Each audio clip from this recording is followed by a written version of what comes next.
Gold medal वाली बहू। सपना के पिता एक गरीब किसान थे।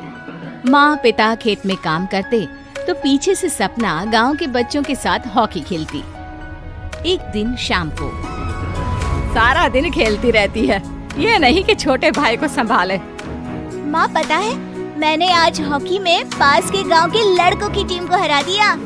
अरे वाह वाह मेरी बेटी, शाबाश। ये ले के रुपया, जा जाकर टॉफी खा ले। सपना खुशी से पिता के गले लग जाती है और बाहर चली जाती है। अरे तुम इसको बिगाड़ रहे हो, मैं ना इसकी शादी ही करा दूंगी। ऐसा कैसे शादी करा देगी? हाँ, अभी तो उम्र खेलने की है। माँ बड़बड़ करती वहाँ से निकल जाती है। लेकिन शाम को उन लोगों के घर कुछ लोग आते हैं। अरे राम सुखिया, जरा ये तो बतलाओ, सपना के बारे में क्या सोचा है? अरे क्या सोचना है मास्टर जी, पढ़ रही है, जितना पढ़ सकती है पढ़े, फिर शादी करवा देंगे, कोई अच्छा सा गांव का ही लड़का देख लेंगे। अरे तुम तो उसके पिता हो, तुमको कुछ नहीं पता? माँ घबरा जाती है। अरे का मास्टर जी, का पता नहीं, का हो गया? हम तो इनसे पहले ही बोल रहे थे कि लड़की की जात है, संभाल लो। अरे भाभी जी, आप भी ना कभी अच्छा भी सोच लिया करो। अरे सपना क्या खेलती है हॉकी, बड़े से बड़े आदमी भी नहीं जीत पाते हैं उससे। कल गांव में एक टीम आ रही है, लड़कियों की हॉकी खेलने उसे भेज देना, वहाँ शायद कुछ बात बन जाए। अरे ना ना मास्टर जी, कोई खेल वेल नहीं करवाना है हम लोगों को, वो भी शहर के लोगों के साथ तो बिल्कुल भी ना। शहर के लोगों को ना कोई भरोसा नहीं होता मास्टर जी। अरे कैसी बात कर रही हो सपना की माँ, बुरा आदमी तो हर जगह मिल जाएगा, उसके लिए शहर का और गांव का। हाँ हाँ मास्टर जी, हम लोग तैयार हैं, कल आ जाएगी सपना वक्त से। माँ के लाख मना करने पर भी पिता सपना को हॉकी टीम के लिए भेज देते हैं। शाम को सपना वापस आती है, लेकिन लटकी मुंह से। और क्या हो गया, मार खाई हो का? कौन मारेगा हमें? कोई मार वार खाकर नहीं आए। अरे फिर शकल पर 12 क्यों बजे है, बताओगी? देखो माँ, आप समझोगी नहीं, बताकर फायदा क्या है? अरे बिटिया रानी, हम तो समझेंगे ना, हमें ही बता दे। सपना पापा के गले लग जाती है। पापा, मैं ना सिलेक्ट हो गई हूँ भारत की हॉकी टीम में खेलने के लिए। अरे वाह, ये तो बहुत ही खुशी की बात है मेरे बच्चे। फिर मेरी गुड़िया काहे परेशान है? पापा, मुझे दिल्ली जाना पड़ेगा आगे की प्रैक्टिस के लिए। माँ जो सारी बात सुन रही होती है, जोर से चिल्लाती है। एक पैसा नहीं है मेरे पास, समझे? कुछ नहीं दूंगी। शादी के लिए लड़का फाइनल भी कर दिया है, कल्ले का बेटा, वो शादी कर लेगा तुमसे। सपना पिता की ओर देखती है। अरे देख सपना, खेलने दिल्ली जाना है तो सिर्फ इसी शर्त पे कि आकर कल्ले से बेटे से चुपचाप शादी कर लेगी, बोल।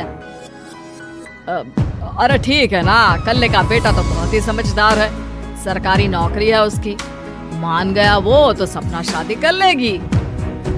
सपना भी धीरू, जो कि कल्ले का बेटा था, उसे जानती थी। वो मन ही मन सोचती है कि शादी तो वैसे भी होनी है, लेकिन माँ की ये शर्त मान गई तो जीवन जीने का एक मौका तो जरूर मिलेगा। हाँ, मुझे मंजूर है। हाँ, तो कल मैं उन लोगों को बुला लूं? पिता और सपना दोनों एक दूसरे को देखते हैं। अब माँ ठीक है ना, बुलाने की क्या जरूरत है, वो लोग पसंद कर रहे हैं ना मुझे, वही ठीक है। बस आप तो मेरा दिल्ली का बैग पैक कर दो। सपना दिल्ली जाती है, दिल्ली टीम के लिए खेलने के लिए।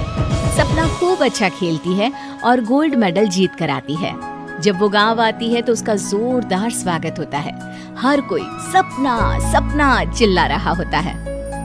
और सपना के पापा, तुम्हारी बेटी ने तो गांव का नाम रोशन कर दिया है। गांव की तरफ से तुम लोगों को गांव में पक्का मकान और सपना को परिषद में पक्की नौकरी देने के लिए हम तैयार हैं। अरे वाह वाह, पक्का मकान, ये तो बहुत अच्छी बात है, लेकिन सपना की नौकरी नहीं चाहिए हमें। हाँ, कैसी बात कर रही हो सपना की माँ?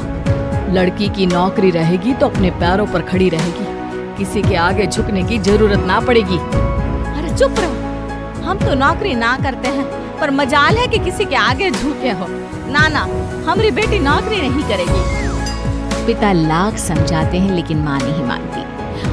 और फिर वो दिन भी आ जाता है जब सपना को अपने कहे अनुसार लड़के से शादी भी करनी पड़ती है। ससुराल में ए बहू, तू रोज रोज सुबह कहाँ जाती है? घर का सारा काम निपटा कर कहाँ भागती है? माँ का घर तो पास ही है, वहीं निकल जाती है क्या? नहीं माँ जी, मैं हॉकी खेलने जाती हूँ, मुझे खेलना पसंद है। खेलना पसंद है? अरे कैसी बात कर रही है बहू? शादी के बाद तो कोई लड़की खेलती फैलती नहीं है, वो घर का काम काज देखती है।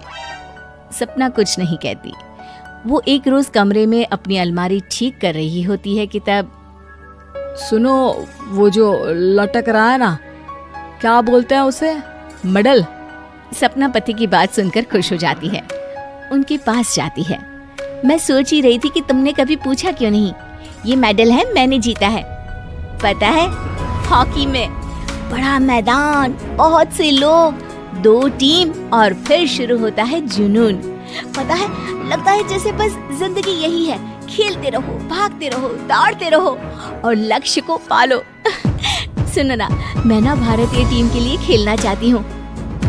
माँ, माँ, यहाँ तो आ जरा।